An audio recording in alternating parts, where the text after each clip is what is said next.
misstatement in financial statement that could influence decisions the users. This branch explains the essence of materiality is the highest level of misstatement that would still be considered acceptable, meaning it wouldn't significantly alter the user understanding or decisions based on the financial statement. Affected by size and nature. These branches indicate the materiality isn't solely determined by the monetary amount of the misstatement. The nature of the misstatement also plays the crucial role. A smaller misstatement in a critical area, example is a revenue recognition, might be more material than larger of misstatement in an insignificant area. So the professional judgment of auditor, this branch emphasizes the subjective nature of materiality assessment. Auditors use their professional judgment and experience to determine the materiality threshold for each specific audit, considering the both quantitative size and qualitative nature factors. There's no single formula. It requires professional expertise and understanding of the client's business and industry. So the next one is materiality in audit. So the first one is major consideration in determining the appropriate audit report. Materiality is a primarily factor influencing the auditor's opinion. If material misstatements are found, the auditor's report will reflect this, potentially issuing the qualified or adverse the opinion instead of unqualified, clean, or opinion. The absence of material misstatement is cornerstone of clean audit report. So the next one is smallest aggregate misstatement that could be material to any one of the financial statement. This defines materiality as the lowest amount of misstatement or combination of misstatement that could individually or collectively influence a user's decisions. It's not just about the single large error. Several smaller errors could be collectively reach a material level. Auditors determine this threshold at the planning stage of the audit.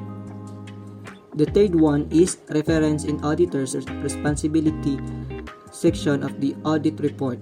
The auditor's report explicitly states the auditor's responsibilities, including the consideration of materiality. This transparency ensures the accountability and allows the user to understand the scope and limitation of the audit. The report doesn't usually specify the exact materiality threshold used, but the concept is acknowledged as the fundamental aspect of the audit process. Application of materiality. The first one is determine the material accounts or disclosures. It means at the planning stage, auditor use materiality to identify which account or disclosures require the most attention. Accounts are considered the material will receive more rigorous auditing procedure than the immaterial accounts. This also helps focus on audit effort efficiently. So then the second one is designing audit procedures. So it means the materiality assessment directly impact the design of audit procedures. For material accounts, auditors will employ the more extensive and detailed procedures to ensure the accuracy. Less rigorous procedures that might be used to immaterial accounts. This is a key aspect of risk assessment and audit planning. The third one is evaluation of the effects of uncorrected misstatement. After the audit or procedures are complete, the auditors aggregate any identified misstatement. Materiality is crucial in evaluating whether the total uncorrected misstatement are material to the financial statement. If the aggregate the misstatement exceed the materiality threshold, the auditor's opinion on the financial statement will be modified. So the last one is forming an opinion of the financial statement.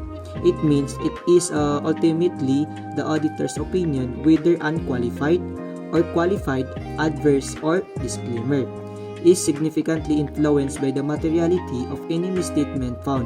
If the misstatements are immaterial, a clean opinion is likely. Material misstatement lead to modification or even refusal to issue an opinion. So establishing materiality, the auditor determines the materiality for the financial statement as a whole and materiality for the particular class of transactions, account balances, or disclosures. So it means the overall materiality, it refers to the maximum amount of misstatement in the financial statement as a whole that would still be considered acceptable. This is the global threshold for the entire set of the financial statement. If the specific materiality, it is the lowest threshold applied to the specific account, classes of transactions, or disclosures. Even if a misstatement in a single account is a below overall materiality, it could still be considered material if it is significant relative to that specific account or transaction. This allows for more nuanced approach to the auditing or focusing the resources on areas with a higher risk. So we have the two stages of process. So the first one is planning. The second one is completion of audit. Sa planning or preliminary judgment about materiality, it means before the audit begins, the auditor makes preliminary judgment about the overall materiality. This is often based on the rules of thumb.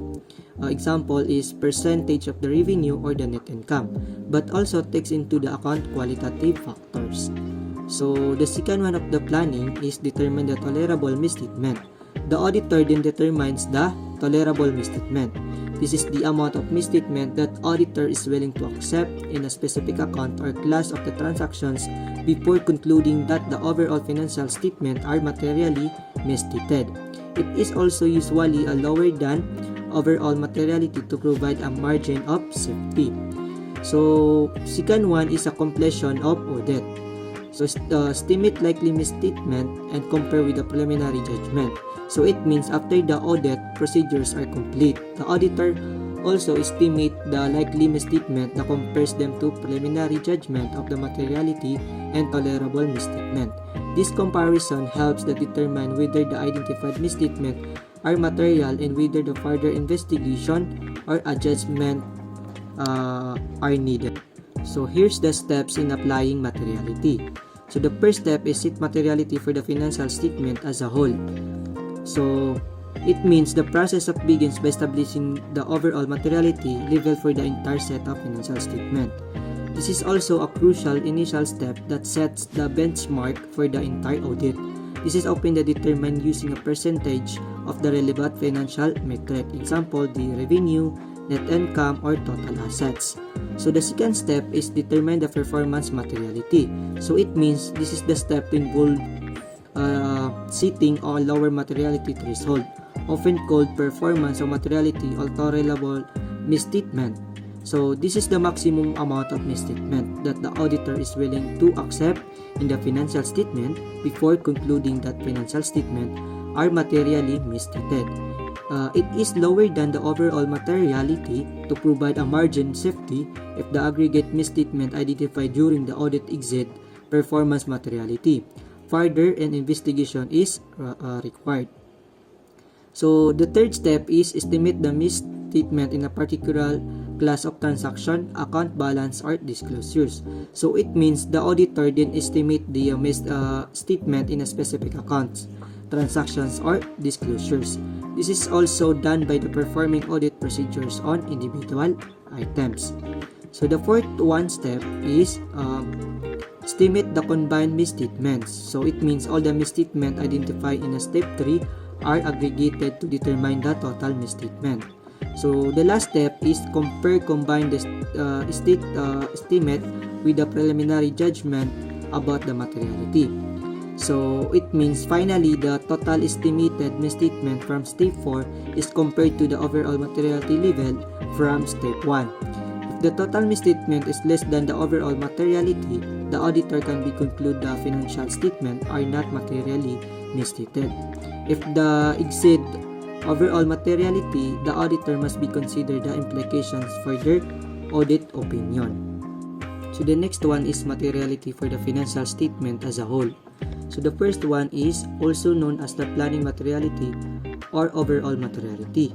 So it means this is the clarifies the terminology materiality for the financial statement as a whole. Is often referred to as a planning materiality or overall materiality. It represents the highest level of misstatement that would still be considered acceptable for the entire set of financial statement. So the second one is the largest amount that the financial statement could be misstated and still the auditor believes that the financial statement are fairly stated for the purposes of users of financial statements. So it means it is the maximum amount of error that auditor believes would not influence the decisions of users of financial statement. Even with this level of error, the auditor would still conclude the financial statement present a fair representations of the entity's financial position. So the third one is matter of the professional judgment.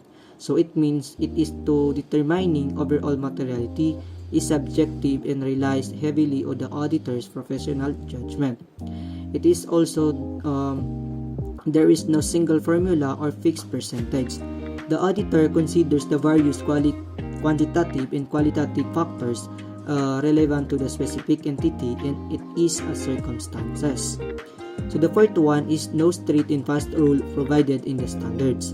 The auditing standards is done to provide the precise formula for the calculating overall materiality.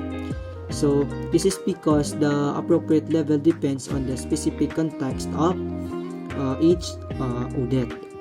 So the last one is the in practice of covered by policy for the firm based on its experience.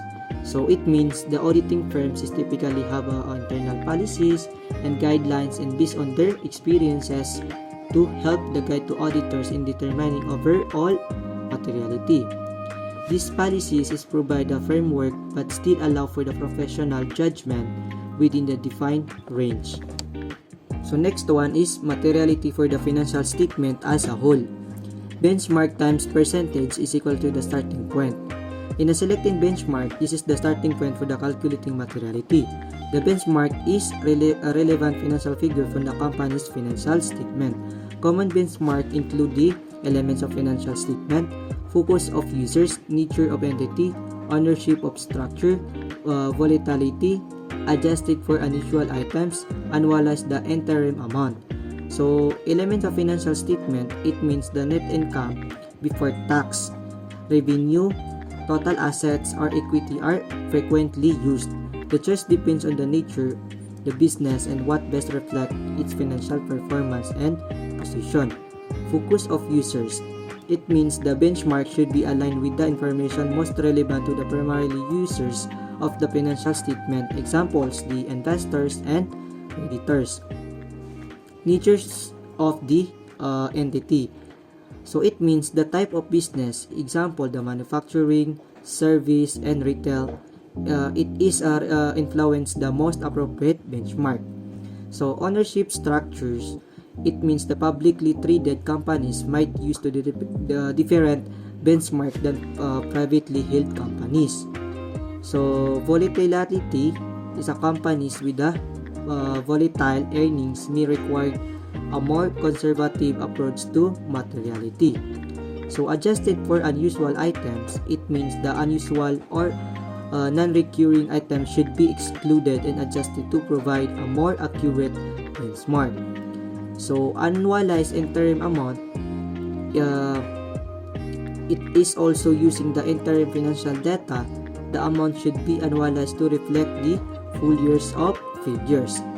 In applying a percentage is once a benchmark is chosen, a percentage is applied to it. This is a percentage, it's not a fixed number, but the falls within the range of determined by the firms of internal policies. And also it is the range of accounts for the inherent uncertainty and subjectivity in a materiality assessment. For the considering qualitative and characteristic, the result from the step 2 of benchmark times percentage provides a starting point for the materiality.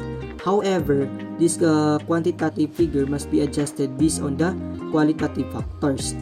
So these factors consider the nature of the potential misstatement and their potential impact on the user's decisions.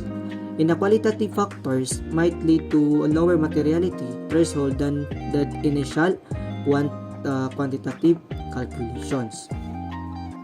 So, tolerable misstatement. The first one is the application of performance materiality. So, it means the tolerable misstatement is an application of performance materiality. It is a performance of materiality is a lower materiality threshold set by the auditor, below the overall materiality for the financial statement as a whole. So the second one is set by the auditor at least the material